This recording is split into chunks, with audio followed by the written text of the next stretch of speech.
Hello, welcome again. This week we have Martin, a friend who I've known for about probably 10 years. He's an entrepreneur and an angel investor, hence the connection, the business connection there. And he has a family member who he has been helping with the process of a really difficult multi-year cancer journey. So, Martin, would you like to introduce yourself and why you've come on this podcast? Yeah, sure. Thank you, Peter. Obviously, we got talking about cancer journeys, as unfortunately, we have those in common. And if I try to find any silver lining from such journeys, it's taking the knowledge that we're forced to develop, either as patients or advocates, through those journeys, and finding opportunities to share that knowledge to usually help people on a one-to-one, confidential basis. I haven't done anything, like a podcast before, but we're 8 years into our particular journey, and I think increasing awareness of advocacy, awareness of options, and actually doing what we can to make access to some novel therapies more available, particularly in the UK, is a passion, and therefore, sometimes you've got to jump out of the box and tell people things that you know or things that you've learned and be willing to share that perhaps a little more broadly. Good. Okay. So do you want to, how much do you want to describe about where you've got to? In 8 years is a long time, and I imagine there've been a number of many interactions with the health service. Yes, in our case, yeah, lots of interactions with actually lots of different, let's call them healthcare professionals. So we're dealing with a very complex form of brain cancer, known as glioblastoma multiforme.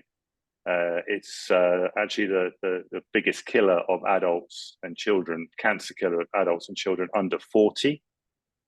So even though it's perhaps not as wide known or perhaps has touched as many people as some of the more common forms, it is particularly acute, very difficult to treat. Frankly, there's really been very little progress. So progression-free survival rates in the decades haven't really improved. So standard of care has had limited success. And therefore, patients quite quickly get to trying to think about what are the alternatives. And so, yeah, I can circle back after the intros and describe perhaps some of the details of the journeys, the interventions, and a whole range of novel therapies, some good conversations with the medical professions, some difficult conversations with the medical profession. Yeah, that's what. So this episode is really about how you have helped your family member with the journey, how you've helped them, the medical profession, the healthcare professionals, to make decisions, how you've talked about the trade-off, unfortunately, between quality of life and longevity, etc. So I'm going to leave this to you, Martin, now to introduce, say what you want about the journey, and then we'll talk about the various stages that we're on to on the journey. Yeah, and I thought in terms of my background, so as Peter mentioned, we've met professionally through the technology industry, through the Cambridge Angels network, and it got me thinking about actually what is the experience or expertise or skills that I've developed professionally that I've been able to bring forward into patient advocacy. And I share these not really to kind of declare characteristics about myself, but I think to actually explain to anybody listening kind of just how hard this is. And if one is fortunate to kind of have access to all of this capability, then perhaps you have a better chance. And so I'm very aware that we've actually started this from quite a privileged position. And that's why our passion is try to share knowledge, improve access, and do what we can, both through awareness, but also through some practical steps that we've taken. So I think it's fair to say that my business brain has allowed me, I'm not a medical or scientific person. I was pretty rubbish at all of that at school. But I think over the years, that business brain has developed in a way that I have been able to understand and process complex topics, and navigating medical science is very, very difficult. I still find it hard to pronounce the name of drugs that we've been on for years. Or even the cancer itself. I was struggling to try and work out how to write that down. Well, Yeah. quite. Yes. Yeah. So sometimes it's a bit like the tax law or the legal profession. The arcane language seems to sometimes be put there deliberately to allow the professionals to strut their funky stuff. So I have been able to do that, never alone. I mean, I'm not for one moment saying I've been able to pass that. It's been very taxing, both intellectually and emotionally at times. But I guess I put it out there because if you're not fortunate enough to have that, let's just call it intelligence for want of a better word, then already somebody, whether it be the patient or their advocate, starts off, kind of really behind the curve there. So I'm very aware of how difficult it's been to sort of decipher even the language of this. We're also blessed to have a pretty big network in the technology industry, which is not science or medicine, but I've actually found, surprisingly, I had no idea that perhaps once or twice removed, these technology network connections have led to people who know people, and they've even led to this podcast, for instance. So once again, if you start this with a big network, professional network of any kind, then that is very advantageous. We've also worked and operated globally, and we found that actually being able to tap into both knowledge and therapies on a global basis has been absolutely key to the progress we've made through our journey. So I think not having geography as an obstacle, either as a mental obstacle, in other words, just sort of keeping it narrowly focused to what's available domestically, but also we've had an ability to travel and receive some of these therapies abroad.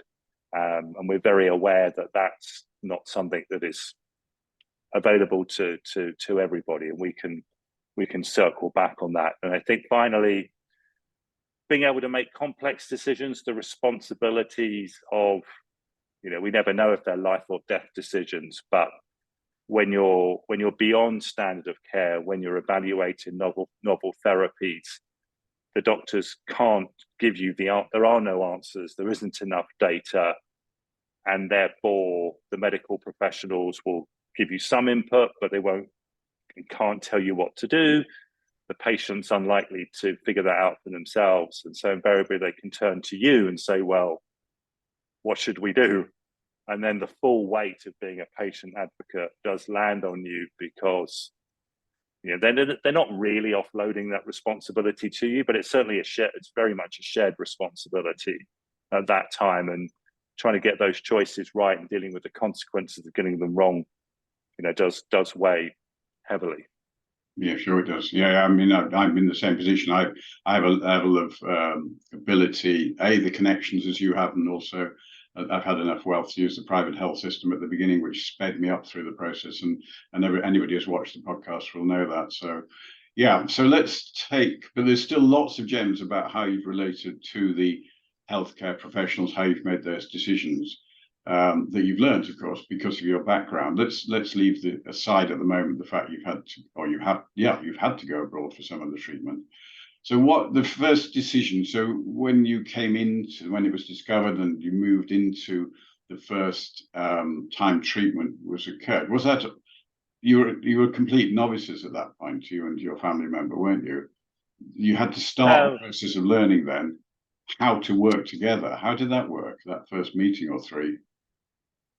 Yeah, and actually, now you say that, something that you and I probably haven't discussed offline one-to-one before is actually, it's not my first cancer journey. And whilst this one is far more challenging, that my previous experience some 10 years ago with a different patient was breast cancer. And whilst all cancer is horrible, that was more straightforward to navigate. The options, are sort of terrible mastectomies and the like, for the patients involved are really, really tough.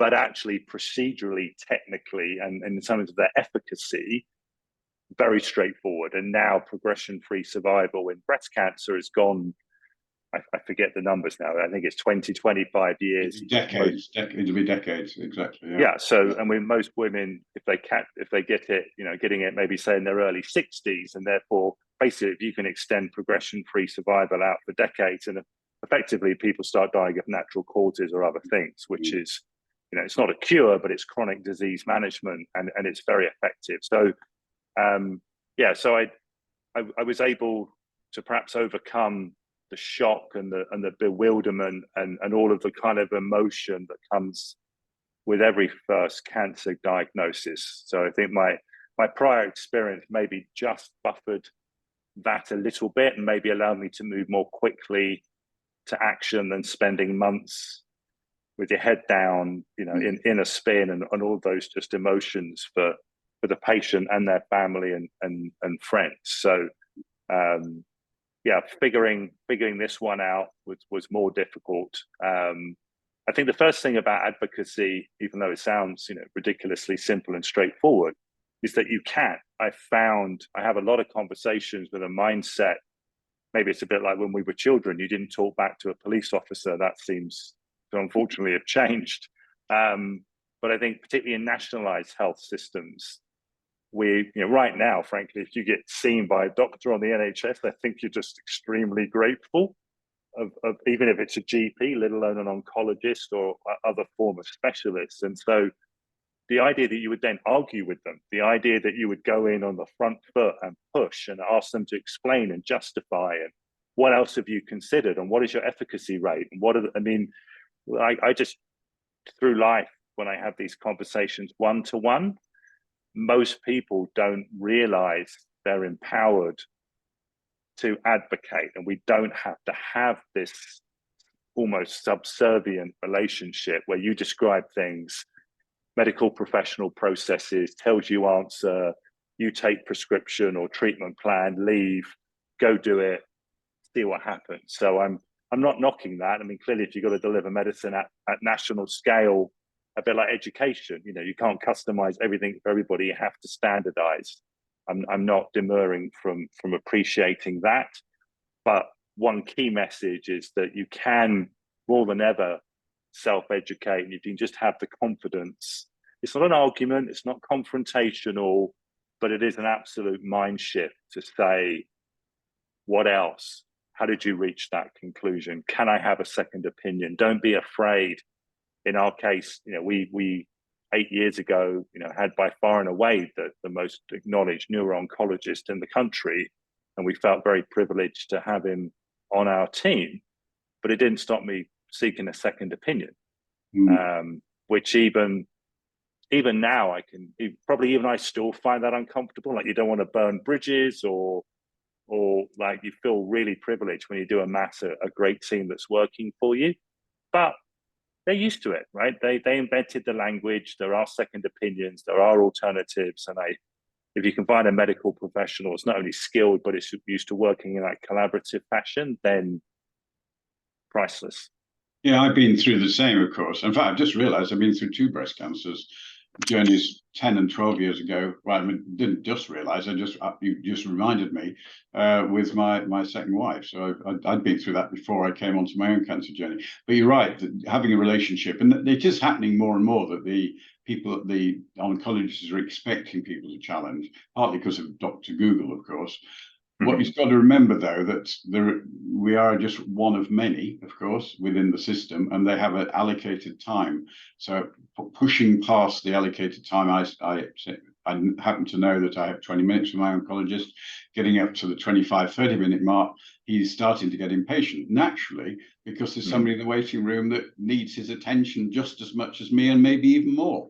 So you've got to condense the time you have, use the time very efficiently that you have with the oncologist. I'm sure you must have found that as well, did you? Yes, I mean, you mentioned earlier about access to private healthcare. So we've been able to kind of weave between public and private. I would be, the service that we've had from the NHS has been world class. I mean, invariably it's the same consultant. It just depends. Like, so yeah, as you mentioned, sort of speed and ease of access and time with them are really the variables. It's in our experience, there's actually nobody that we've seen privately in Britain that we haven't also seen on the NHS. So this is nothing to do with quality or capability. It's essentially about both that time and access, and particularly if you want to build up, just think of it as your own multidisciplinary team, right? So behind the scenes, your oncologist will talk about the MDT or the tumor board, or use different languages in different parts of the world, but actually they have organized themselves along these multidisciplinary lines, and so they can discuss patient situations and treatment options and plans, in the round, and challenge themselves on it. So this is really like taking that concept and building your own multidisciplinary team. And sometimes that's required us to pay for access, sometimes in very short spurts. We just need a very specific kind of state of the art or specialism or whatever it might be, and we can take that sort of 30 minutes plus a report and then kind of share that amongst our team. And actually the same with surgery. Surgery's actually been done basically twice on the NHS. And then the last time, which was last year, there were a set of circumstances that meant that both the time and the type of surgery that we could get on the NHS was unclear. And that was just bad luck, once again, not knocking the system. A site was closing, it was being refurbished, the machine was being taken out, upgraded. It was just like our surgeon just didn't actually know. He found himself partway through kind of figuring out where he could move his NHS patients maybe into his private practice. And we didn't have the luxury of time, even if that had been sort of 4, 6, 8 weeks for the business bods to figure out the contract and the reimburse. We just like, you know what, we can act, we should act. And so, that was another time we went private, even though had circumstances been different, we could have had the same surgeon in the same theatre with the same level of aftercare, probably via the NHS. That was more bad luck. And the time before that was during COVID, which was also a very Dickensian and difficult experience, where you have to drop the patient at the front door and pick them up a week later, no visitation, no nothing. So there have definitely been times within the NHS system when it's been difficult, but more through circumstances than a kind of design flaw there. Yeah. Didn't you say at some point that you've had some sort of personalized treatment or chemical or chemotherapy treatment? Is that not right? Well, yeah. So the big discovery for us, and which is then we could do another whole podcast on that. So I personally believe that immunotherapy is the answer, depending on what is the question. If someone were to plainly say, Martin, have you formed an opinion on how we're going to cure cancer? I can't say I've formed an opinion. I wouldn't pretend to know the answer, but I know that it's definitely kind of multimodal. It's a combination of therapies. It's personalized, and we can come back to what I mean by that. And it's also immunotherapy as a discipline that, frankly, even when we started on this journey 8 years ago, I would say was derided by the medical profession writ large. It's been actually the team that we work with here in Germany, the doctor that founded the clinic started in 1985 on just immunotherapy. So I think he's been doing it 36 years. But even 8 years ago in the UK and also in the US, it certainly wasn't anything like mainstream, and that's changing rapidly. And it makes an awful lot of sense given cancer's ability to evade and constantly evade, and it is an incredibly skilled ninja in evading everything that you throw at it.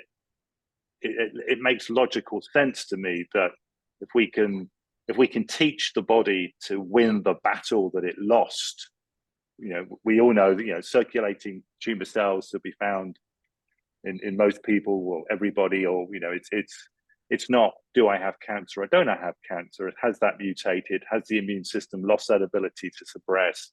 Is that really manifesting itself basically as a tumor? And then we know tumor behavior, just drives, a lot of negativity in the system. So the idea that your immune system can fight disease and virus and so forth is well understood. COVID's obviously brought that into sharp focus in the past couple of years. Interestingly enough, actually, and maybe not everybody knows this, but the BioNTech power team, the husband and wife team that brought the first mRNA vaccine to market for COVID that was licensed to Pfizer, they're working on cancer vaccines. They weren't obviously working on COVID, right? Their research platform was for cancer, and they took a departure to go and come up with a COVID vaccine very quickly, and thank heavens they did. Now I like to think they're back in the lab, back on plan A, having run the world's largest clinical trial. I think we've probably skipped through phase 1, 2, 3 for mRNA clinical trials, and also Pfizer put a couple of billion euros in their bank account. So I'm hoping by having skipped that and being even more well-resourced, maybe there's any silver lining from that COVID experience. Maybe folks like that are closer to at least cures or effective therapies than they would have been. So multimodal, personalized, and activating our immune system. If we can teach it and prime it how to fight, then we've got, if you like, a permanent actor in the body constantly suppressing, whereas so many of the other treatments are moment in time, chemotherapy, surgery, radiotherapy, and they can be very effective at that moment, for that day, that week, that month, that year. But the cancer lurks, it hides, it mutates, it evades. And it is, I think your expression, whack-a-mole, which is hopefully not the end state in all of this. Hopefully that we can do better than that. Well, yeah, one of the other people I've done he's had a 10 or 11 year journey now. He's been through things he calls whack-a-mole, and I believe I've just started that journey with my mutation that's in my pelvis now. So let's talk a bit more about how you as a patient advocate will help both your family member and the system to work together for a compromise of some form, because this involves therapy with negative outcomes and positive outcomes, which are not that well defined. Can you talk through how this has all worked for you and your family member? Yes, it's where to start. The immunotherapy treatments that we've pursued are essentially non-toxic and have very little side effects. So that whole quality of life variable in the decision making has been minor up until this point. I'm actually in Germany today, and I had a meeting with the oncologist, and we're talking down the line maybe about using a checkpoint inhibitor. We're going to test for the continued presence of PD-L1. And if that's there, we're going to be having a discussion before Christmas about introducing that. Now, the side effects of a checkpoint inhibitor are potentially much greater than anything we've done before. So I'm sharing that kind of real-time news, because every single time that set of variables has to be weighed up. And I feel fortunate that up until now, even over the last 8 years, that hasn't been a major concern. The side effects have been proven to be minimal. Even when we're in novel therapies, we're normally in a cohort of a couple of hundred patients. And so it's way short of kind of clinical trial stage. But if you've got a couple of hundred patients worth of at least side effects to observe, it gives you some confidence about what the range might be there. So you're trying to understand, what is the efficacy? How does that affect quality of life, which is really the side effects, either temporary or permanent, from any treatment, and then cost. We've spent, well, I'll just say £500,000 just to basically kind of put it out there to calibrate what an 8-year journey can look like. And you read about it in the media, you see it on the news. People have to fundraise. They're sending their child off to some country. They got to crowdfund 100. I mean, so much empathy and sympathy for folks that have to do that. The longer this journey goes on, which is what every patient and their advocate hopes for, exactly. But the bill doesn't get smaller with the passing of time, notwithstanding, particularly then sort of travel and other costs associated with treatment abroad. So we combine some immunotherapy treatments in the beginning. So everything that I describe as being novel all fits under the immunotherapy category. And once again, I could break down, it's a bit hypothermia treatment and oncolytic virus treatment and dendritic cell vaccines and things we've just done recently with using whole genome sequencing with massive compute power to predict the presence of neoantigens on the surface of the cancer cells, to then get peptides developed, which will then be loaded on the dendritic cell vaccine, all to do with basically trying to figure out what is on the surface of those cancer cells that essentially we can identify in order to, is that missile type? So what is it they did on Corona? Was it the spike? Yeah, the spike. Exactly, yeah. So we all saw that on the news, those spiky little molecules. It's kind of like, right, if you can identify that spike, then I can fire my missile at that target and it'll probably hit. And getting the immune system to recognize that is a cell that needs removing rather than a friendly cell, of course, which is probably very similar to that. Again, the surface of the cell is the one matters. Just to add something to that, actually, my therapy, as I happen to know, costs around about the same amount of money. It works out about 60 or 70,000 pounds a year. So if I ever get to the point of being on it for 8 years, then £500,000 is not an unreasonable amount of money. There's obviously a limit here in the UK as to what the NHS will pay for a human life, depending on age and et cetera, et cetera. But yeah, so that number is not unreasonable at all. It might sound like a huge number, and in your case, you've had to contribute to some of that. In my case, so far, I've had to contribute to very little of it, thank goodness. Yeah, that's 100% our bill, and probably stick another 100, 150 on top just for travel and stuff. So yeah, but so connecting that down, and we could segue into survivor guilt. In our case, that privilege, that opportunity, those resources are amazing, and yet we feel very aware and very responsible that most people do not, and we're very careful. We have friends of friends. We get asked to, or at least I get asked to, kind of speak to people and, oh, what was that? What's that amazing cure you found in Germany? It's okay. Right? It's not amazing. It's not a cure.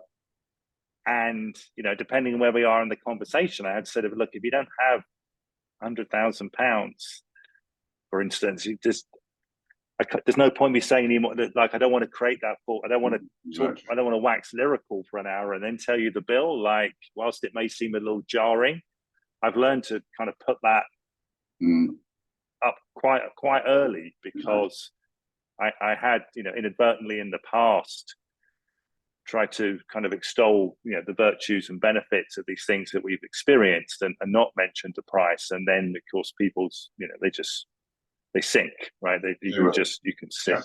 Yeah. So it's crude, but I think it's necessary to speak to that. I think it's also necessary then to help understand. In the beginning, I could be angry that all of these miracle, wonderful, novel potential treatments aren't available on the NHS, and you hear them on the news, and you hear about NICE arbitrating and who are they. But I mean, we already can't really afford the health system that we need to provide. That's only moving in one direction. You've only got to look at what the Americans spend as a percentage of GDP on healthcare. And so if we weren't regulating, if there wasn't, an intermediary in the system trying to find that balance, then yeah, it would be, they'd be bankrupt overnight, right? So, and the reason you're in Germany is probably more because they have the skills, ability, and done the research to do that than in the UK. Otherwise, you wouldn't be flying out to Germany. You'd be going to Manchester or Bristol or. Well, we live in central London, so yeah. I mean, once again, normally, you see so many of those London private hospitals filled with patients from all around the world, right? Many very, very rich nations come to London, So we're clearly a world-class medical center in so many disciplines, including cancer care. this segues, I think, into then what's different about Germany. The language varies, but this right to try, what is the legal and regulatory framework that sits between doctors that want to deliver certain therapies and patients' ability to have them? Clearly there need to be guardrails. We have encountered a few charlatans on our journey, only really at the cuckoo advice, crazy, weird supplement end of the scale. So distressing, a little bit expensive, but not really that kind of serious in the wide scheme of things. So the kooks are out there. There are people, I often don't know whether they are, bad people or crazy people, or kind of whether intents are or maybe it works. But or maybe it worked. I was offered that as well, £850 an hour for a treatment which didn't involve even being in the same room as this person. But maybe it works. I didn't take it up. So I completely appreciate why the framework to need to be there. There does need to be, and I don't know the answer, but I do. My experience has been looking across systems, globally. I like the German approach, and so they've been a bit more flexible on kind of compassionate use. They've been a bit less strict about off-label or being able to repurpose treatments that are licensed for use in treating one kind of cancer but not licensed for another. We have the data now. Ever since we decoded the human genome, once we can actually get down to whole genome sequencing, these labels that we give cancer, whether it be brain cancer or lung cancer or breast cancer, well, are they really that helpful? I mean, if I actually do a genetic profiling of 3 tumors and they all look the same, that's what matters. Like actually where they might originate in the body is perhaps not the only way of describing them. And if I can find the presence of 3 genetic mutations that are present in this cancer, and this cancer, and if I have a particular form of chemotherapy or checkpoint inhibitor or whatever it might be, that is basically working on this other kind of cancer, and it's approved for that, because essentially the evidence base is large enough that it's gained approval. But if the genetics are basically identical, why shouldn't I be able to? I shouldn't just be able to walk into a shop like candy and just randomly pick one and try it. But if after whole genome sequencing of how amazing that ability is, and the terabytes of data that come out the other end of that, and the level of reliability for which they can now identify those mutations, if it's based in some data that says that presents the same 3 mutations, why don't we try? And by the way, we've got nothing else to offer you. And you might see the tumor shrink within 2 weeks, or will know quite quickly, and the side effects are negligible. Why not? And that's the counter argument for kind of ultra regulation on one side, and a little bit more both common sense and data driven. And I think as a consenting, paying adult, where there's enough evidence, everybody can set their bar wherever they choose. When there's enough evidence for us that it's the next best thing to try, then I would like everybody in the world to have that same choice. But I'm afraid what you can do, what the medical profession is allowed to do, varies hugely by country. And Germany, I lived in Germany for 5 years. I think the systems there are generally more constraining and more bureaucratic. But what you're saying here is that this right to try, which it clearly has there is an element to that in the US, is actually stronger than it is in the UK, that you're allowed to, in the right circumstances, try things which the doctors could not give you in the UK. Is that right?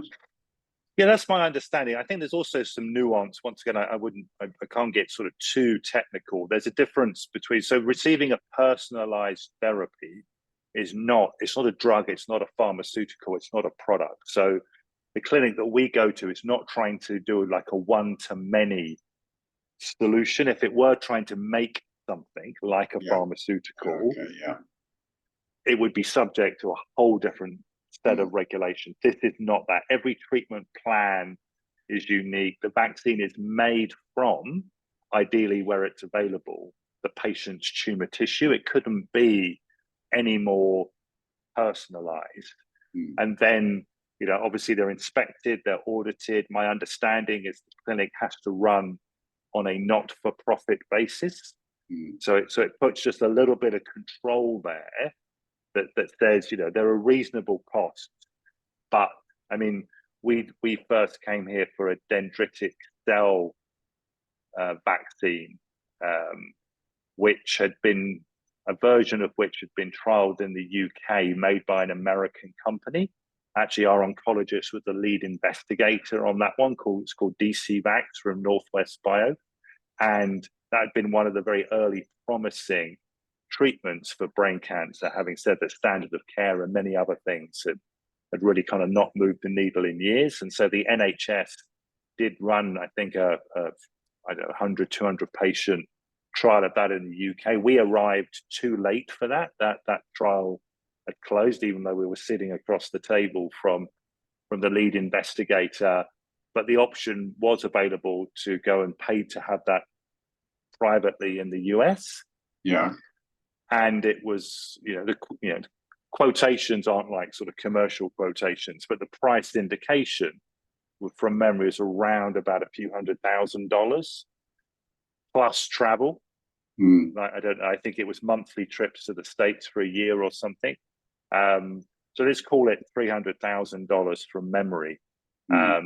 We got something similar. We got a different but sort of conceptually similar dendritic cell vaccine in Germany for 10% of that price, and a fraction of the travel, because we take the train, and that's different than a couple of flights. And obviously, when you're not feeling well, flying transatlantic every month for a year just kind of blows your mind versus. But are they using you as not as a guinea pig, but they're using the data they're learning from your family member's journey? Is that right? So you're contributing as well. Yeah, and I think that comes back to then my survivor's guilt. The analogy that I use for in our conversations is, it's probably a terrible one. Now I'm saying it publicly, but it's a bit like sort of Formula One automotive engineering. The reason we all have anti-lock brakes in our everyday cars, and those have probably saved countless injuries and lives over decades, because that technology was developed in Formula One, right? Somebody has to develop it, and it has to trickle down. And here in Germany, yes, we are part of, I think in our case, a 200 to 300 patient cohort specifically around this form of brain cancer. And that's one of the largest, if not the largest, that we found anywhere in the world. And so is that statistically reliable in the way that a phase 3 clinical trial might be? I don't know, but it's not nothing. And that's starting to get attention. It got our UK oncologists' attention, and actually we have been successful in connecting those individuals that part of this sort of package of therapy that we come here for is actually now available. Our oncologist in London has started a public-private clinic to bring that particular, in that case, it's a hypothermia treatment, because as you mentioned earlier, you've got to stimulate you've got to kind of wake up the immune system and give it a target. And so once again, without getting technical, a lot of these immunotherapy treatments involve kind of finding the target and the missile, and then really priming the immune system, like by inducing a fever or that sense of things. So in our case, it's actually an oncolytic virus, a Newcastle disease virus that goes back many decades, which I believe is fatal to the bird population, but it doesn't affect humans, but has been proven to kill cancer cells. So you kind of prime the immune system with a virus. You can use hypothermia, hot cold treatment to really stimulate the tumor microenvironment around the site of where the tumor was or is, and then you're putting kind of the missile in there as well. And those things all together are trying to kind of raise the efficacy of the treatment. And are they doing that? Are they doing that? Is it raising it, do you think, in your family member's case? Oh yeah, I mean, we're 8x. I mean, it's progression-free survival, was about 12 months. Yes, yeah. As a prognosis, and we're 8 years and going strong. And there are, as I say, amongst this cohort there are a lot of patients that have outperformed.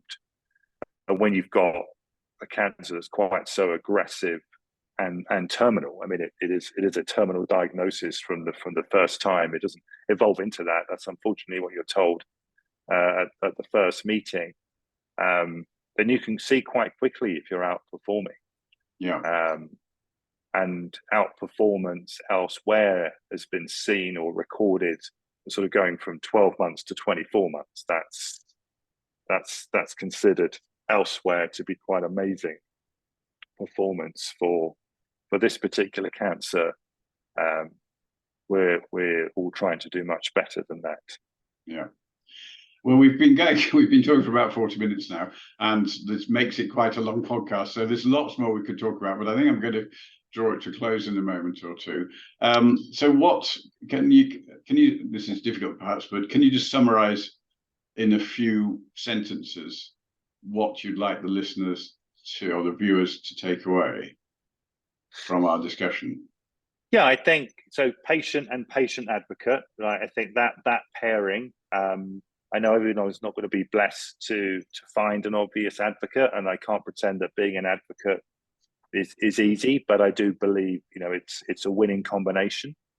I think that education, that access, it's trying to raise awareness that we have choices. This is the patient's journey. We can be in the steering wheel, on the steering wheel, in the driver's seat, that we can advocate, and that collectively, I think by asking more questions and perhaps actually collectively as a patient community being more challenging, we will improve access. That's definitely been our case. We've delivered on one very tangible treatment that is now available. It's a seedling. It's going to grow into an oak, but it's available in London. It wasn't available before, and we know that we were part of the bridge over which that therapy has travelled. And just imagine if we could all make that little dent in the universe on our journeys, how this could compound and how the mass population can find themselves with better options and better outcomes in the not too distant future. That's wonderful, isn't it? Well, that's a legacy, whatever happens in the weeks and months and years to come. And obviously we hope that the 8x becomes a 20x in time. So anyway, I hope you've enjoyed this episode and learnt a lot from Martin and his journey there. And thank you much for listening and watching. Thank you, Martin. Thanks, Peter. See you